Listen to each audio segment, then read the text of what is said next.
Hello there.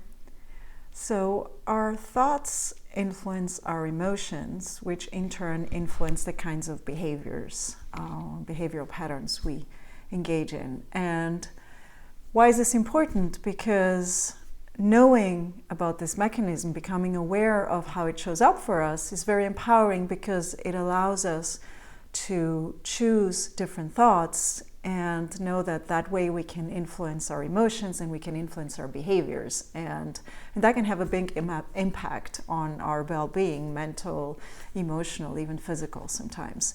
How does that work in the case of prioritizing ourselves without guilt, which is what I've been talking about in the past few videos?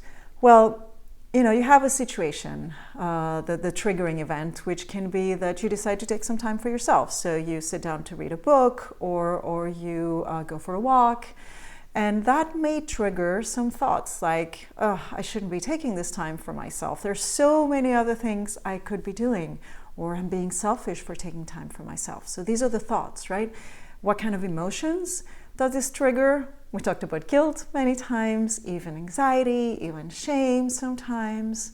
And the behavior that may show up as a result of that is you might cancel your plans, or you might overcommit to others. You might try to make up for the time you took by overcommitting, or you may neglect your own needs in the future, continuing a vicious cycle of stress and anxiety and burnout.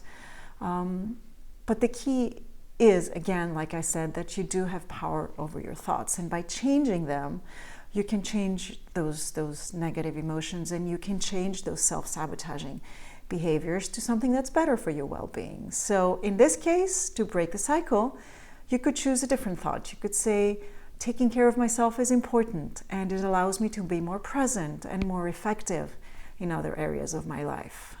That can create feelings of self-acceptance and self-compassion. Basically, you can give yourself a break, and that may lead you to a more balanced approach to self-care and your responsibilities, more balance in your life. Now, like I tell my clients, this is simple, but it's not easy. It takes commitment, and it takes practice, and it takes persistence, persistence in believing that you can choose your thoughts and actually choosing those thoughts every time. So it is possible, it is effective, and it's immensely empowering, and you just have to commit to it. You just have to make that decision, like I said last time. So I'm curious, have you ever tried this approach? Have you ever tried choosing your thoughts, and how did that turn out for you? What was your experience? I'd love to know. And as always, I'm more than happy to talk more if you have questions or if you want to share your experience. All right, see you tomorrow.